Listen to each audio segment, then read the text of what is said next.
कि 30 साल में 1724 मिलिटेंट्स को हुकूमत और फौज ने, पुलिस ने उनको मारा, मिलिटेंट्स को, ये उनकी मौत हुई, जिसमें से सिर्फ 89 कश्मीरी पंडित का कत्ल हुआ। कश्मीरी पंडित के ताल्लुक से बड़े गम और आंसू बहाए जाते हैं, मगर 30 साल में एक ही आदमी को कोर्ट ने उसको सजा दी, और विटनेस कौन था? कश्मीरी मुसलमान। और हैरत अफसोस इस बात का है कि 1500 नॉन पंडित हिंदुओं का भी कत्ल हुआ मिलिटेंट्स की तरफ से, और उनके बारे में कोई आंसू नहीं बहाया जाता, उनके बारे में कोई पिक्चर नहीं बनती अपनी जेब गर्म करने के लिए। मोहतरमा फाइनेंस मिनिस्टर साहिबा जब जवाब देंगे, उस ऐवान के जरिए पूरे मुल्क को बता दें कि आपने दफा 370 को, आर्टिकल 370 को हटाने के बाद आपने कहा था कि हर मर्ज का इलाज हो जाएगा। मर्ज का इलाज नहीं हुआ, मर्ज बढ़ गया। जो मर्ज नहीं था पहले, वो मर्ज बढ़ चुका है। Honourable member Shri Asaduddin Owaisi. Speaker sir, आपका बेहद शुक्रिया कि आपने मुझे आज बोलने का मौका दिया। सर, मैं अपनी बात का आगाज करने से पहले एक शेर पढ़ना चाहूंगा, जिससे जम्मू कश्मीर की आवाम के उनके जज्बात और उनकी तकालीफ की अक्कासी इस ऐवान में हो सकेगी। शायर ने कहा कि आज वो कश्मीर है महकूम व मजबूर व फकीर, कल जिसे अहले नजर कहते थे ईरान सगीर, सिनाए अफलाक से उठी है आह सोजनाक, मर्द हक होता है जब मरूब व सुल्तान व अमीर, कह रहा है दास्तान बयादारी आयाम की, कोह के दामन में वो गम खाने दे खाने पीर। और किसी और जगह पर एक शायर ने अच्छा कहा कि घात में सयाद पहलू में है खटकता तीर का, एक पहलू ये भी है कश्मीर की तस्वीर का।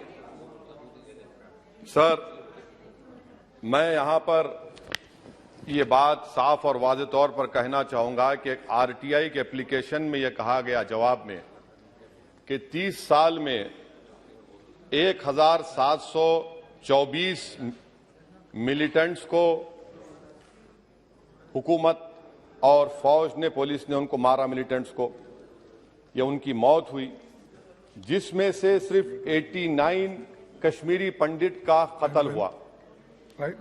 और सर, 30 साल में एक ही आदमी का। एक minute. Honourable members, if the house agrees, then the time of the house may be extended up to disposal of financial business of Jammu and Kashmir. Thank you. Please continue. और sir, हैरत की बात यह है कि कश्मीरी पंडित के ताल्लुक से बड़े गम और आंसू बहाए जाते हैं, मगर 30 साल में एक ही आदमी को कोर्ट ने उसको सजा दी, और विटनेस कौन था? कश्मीरी मुसलमान हरदनाथ वंचू के कत्ल के केस में। मैं सरकार से मुतालबा करता हूं कि एक आजादना कमीशन को फौरन बनाया जाए, ताकि सच्चाई और हकीकत सामने आ जाए, दूध का दूध और पानी का पानी हो जाए। और हैरत अफसोस इस बात का है कि 1500 नॉन पंडित हिंदुओं का भी कत्ल हुआ मिलिटेंट्स की तरफ से, मगर उनके बारे में कोई आंसू नहीं बहाया जाता, उनके बारे में कोई पिक्चर नहीं बनती अपनी जेब गर्म करने के लिए। सर, दूसरी बात यह है कि जो बात यहां पर सरकार की तरफ से कही गई कि जो डिलिमिटेशन हुआ, असेंबली और पार्लिमानी हलकों की जो हदबंदी की गई, वो बड़ा ही साफ सुथरे तरीके से किया गया। कितना साफ सुथरा था देखिए सर, अनंतनाग को उन्होंने मिला दिया पूंछ और राजौरी से, इतना साफ सुथरा था कि साउथ कश्मीर एक ऐसा इलाका है जो कंप्लीट एथनिकली कश्मीरी है, वहां से आप उसको मिला दिए पूंछ और राजौरी में। अगर दिसंबर में इंतखाबात होंगे तो मुगल रोड तो बंद होगी, तो किसी को आना है तो डोडा, उधमपुर, जम्मू, पूंछ से उसको आना पड़ेगा। कितने डिस्ट्रिक्ट क्रॉस करेंगे, यह आपका साफ सुथरा मुजाहरा है। तीसरी बात यह है कि सर, मैं मोहतरमा फाइनेंस मिनिस्टर साहिबा जब जवाब देंगे, वो उस ऐवान के जरिए पूरे मुल्क को बता दें कि आपने दफा 370 को, आर्टिकल 370 को हटाने के बाद आपने कहा था कि हर मर्ज का इलाज हो जाएगा। मर्ज का इलाज नहीं हुआ, मर्ज बढ़ गया। जो मर्ज नहीं था पहले, वो मर्ज बढ़ चुका है। मैं आपके जरिए से मोहतरमा फाइनेंस मिनिस्टर साहिबा से जानना चाहूंगा कि इस ऐवान पर आप रख दें कि कितना एक पैसा इन्वेस्ट हुआ नहीं हुआ।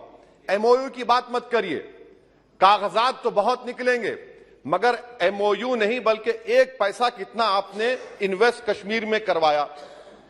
दूसरी बात यह है सर, एक तरफ सरकार बोलती है हम प्राइवेटाइज करेंगे पूरे मुल्क में, एलआईसी और सब चीज, मगर यहां पर हॉर्टिकल्चर को पब्लिक सेक्टर अंडरटेकिंग बना दिया गया। जो कश्मीरी अपना सेब बेचता था, आप उसको कह रहे हैं नहीं अब हम पीएसयू बना दिए। यह आपका साफ सुथरा और आपकी राह दिखाता है। पावर आपका बरखी का, आपने उसको सेंट्रल पीएसयू से जोड़ दिया। तीसरी बात यह सर, आपकी इकोनॉमिक पॉलिसी है क्या फिर कश्मीर के लिए? यहां पर एक पॉलिसी, वहां पर एक पॉलिसी, कौन सी कंटिन्यूएशन है? आप तो यहां पर एक अपना रहे हैं, वहां पर अलग लोग अपना रहे हैं, इसमें कोई इंटीग्रेशन नहीं है। सर फार्मा ट्रेडर्स पर दावे हो गए, रेट पड़ गया। जो सप्लायर्स है उन पर रेट पड़ गया। टोल पोस्ट खत्म कर दिया आपने। 114 राइस मिल बंद करने के दहाने पर आ गए। इसका जवाब नहीं है सही है गलत है। अच्छा सर, फिर आप देखिए कि एक और बात मैं आपके गोशे गुजार करना चाह रहा हूं कि इकोनॉमिक डिपेंडेंस आप इतना कर दे रहे कश्मीरियों के ऊपर। यानी आप कल ये बताएंगे, मैं खत्म कर रहा हूं सर, कल आप ये बताएंगे कि नहीं हमने तो इतना पैसा दिया था। सर कि आप ये इकोनॉमिक पॉलिसी क्या है आपकी? और अनएम्प्लॉयमेंट कितना है सर कश्मीर में आज? अनएम्प्लॉयमेंट सर आज कश्मीर में 7.2% है। ऑल इंडिया पूरे भारत में ज्यादा अनएम्प्लॉयमेंट है। तो 370 निकाल के आपने क्या किया सर? अनएम्प्लॉयमेंट वहां और बढ़ गया। अच्छा सर, ये और एक बात आपसे कर रहा हूं, JKIDC। सर ये JKIDC ऐसा आपने एक शैतान को बना दिया आपने, वहां पर एक शैतान को क्रिएट कर दिया आपने JKIDC को। और जमीन किसी की भी ली जा सकती है, पुलिस साथ रहेगी और उसके फैसले को कोर्ट में चैलेंज नहीं किया जाएगा। ये जमहूरियत है ना, जमहूरियत में गलत फैसलों को कोर्ट में चैलेंज करेंगे, माने जमीन किसकी भी ले लेंगे, पुलिस का ऑफिसर साथ देंगे। तो इसीलिए सर हम ये कहना चाह रहे हैं कि हर एतबार से आपने वहां पर कोई गलत पॉलिसी की और अखलाकी तौर पर, आईनी तौर पर कन्वेंशन जो है, ये बजट को यहां नहीं डिबेट करना चाहिए। इस बजट को तो वहां के मुंतखब शुदा अवामी नुमाइंदों को बहस करनी चाहिए। यहां पार्लियामेंट में बैठकर हम एक जम्मू का, कश्मीर का कैसे बजट पास करेंगे? तो गैर अखलाकी बात है, कन्वेंशन के खिलाफ है और इसको बताता है कि आपका मंशा और मकसद क्या है, कि आप यहां पर कठपुतली की तरह कंट्रोल करना चाह रहे हैं। और क्या कश्मीर में मिलिटेंट्स एक्टिविटी नहीं, लोग नहीं मर रहे वहां पर, सिविलियन कैजुअलिटीज नहीं हो रही, बराबर हो रही है वहां पर। तो इसीलिए सर हम आपसे अपील कर रहे कि आप इन हालात को, खत्म कर रहा हूं सर, इन हालात को देखिए। और कश्मीर की जामा मस्जिद को क्यों नहीं खोलते सर? आप खोलिए ना जामा मस्जिद को, आने दीजिए। आपने जर्नलिस्ट फहाद शाह को पकड़ लिया, क्यों पकड़ा आपने? एक नहीं दो यूएपीए केसेस लगा दिए। आप बोलते हैं हम दिल और दिमाग को जीतना चाहते हैं। कहां दिल और दिमाग को जीत रहे हैं आप तो वहां पर अपने जोर और जबर की बुनियाद पर जमहूरी तरीके से जो आवाजें उठ रही हैं उनको दबा रहे हैं आप। मैं इसकी मजम्मत करता हूं सर, और मैं इस बजट के खिलाफ अपने खड़ा हूं। बोलने के लिए आपका बेहद शुक्रिया। Thank you honourable member Shri NK Premchandra.